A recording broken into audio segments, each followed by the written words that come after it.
Shadow Man and luminous balls. Someone could be controlling someone else controlling nuclear facilities, and it's not people, according to claims.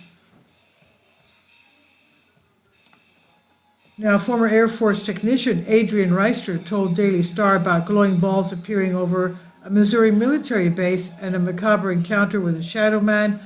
In his opinion, the encounter is directly connected with nuclear weapons. Reister served at Whiteman Air Force Base in Missouri from 2003 to 2007, and on duty he possessed extensive knowledge of base-based technology. During his service, he happened to see a UFO twice, he said. Reister's team provided security and verification of the safe storage and movement of nuclear weapons at the base, and during the movement of one of the nuclear warheads, a slightly luminous spherical cloud appeared above the base, hovering at the level of the tops of the trees, so it was quite low. Reister did not pay much attention to it, but during the transfer of the warhead to the transport group, a bizarre cloud drew attention to itself with sharp movements. At first it bounced a little, then it moved fast to the north, then abruptly went up and disappeared. Sometime later, he and his co-worker saw another luminous orb emitting a yellowish-white color that behaved similarly to the first one. He said it also swept over the base as if watching what was happening below. The luminous ball disappeared silently in the sky with incredible speed, he said. But the strangest event happened in the summer of 2006. While working the night shift doing a nuclear maintenance drill on a mock bomb, the nuclear technician encountered a creature he called Shadow Man. First, he heard footsteps that did not sound like standard combat boots. It was more like bare foot slapping. Reister got up to see who was walking around the base barefoot at night and encountered something inexplicable. He said, "I saw something that's difficult to describe. It looked like a black mass with a contour resembling a person about 6 feet tall," he said, and this humanoid creature was slightly blurry but did not reflect any light.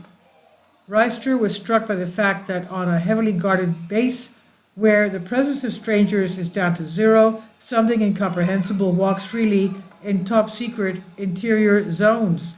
Reister refused to comment on details of the encounter, referring to secrecy, adding that the nuclear weapons of humans are under something not human control, and it's not known whether the armed forces of nuclear powers will be able to use them at all in the event of a global conflict.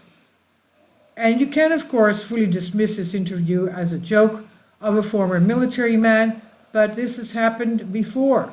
For example, the well-known case of the March 24, 1967 at the Malmstrom Air Force Base in Montana, USA, when, while hovering over a UFO, access to control of all nuclear missiles located there was completely disabled. And despite attempts to restore control, this became possible only after the disappearance of the UFO, when everything started working again as normal. A similar incident occurred a week earlier, at a nearby nuclear missile launch control facility. Of course, it seems that there were more such incidents, and this gives some hope that someone controls the initiation of a potential nuclear conflict in the same way as matches are not toys for children, quote unquote. But on the other hand, where is the guarantee that this unknown someone does not use mankind's nuclear arsenals for its own unknown nefarious purposes, including against people who, deprived of control of their own weapons, will not be able to do anything to protect themselves? We're not alone on the planet, it seems, and our neighbors who created us are watching so that children do not destroy the common habitat. If one nuclear maniac were taken away, all of humanity would become calmer. But it looks like others are grazing him, dark forces, the Prince of Darkness, or Grey Dwarf, as Nostradamus had called him. This is on Soul Ask. Please leave your comments, and thank you for your support. Please support my Patreon account. The daily posts are 5 videos daily, and they are totally different from what I have on my YouTube channel.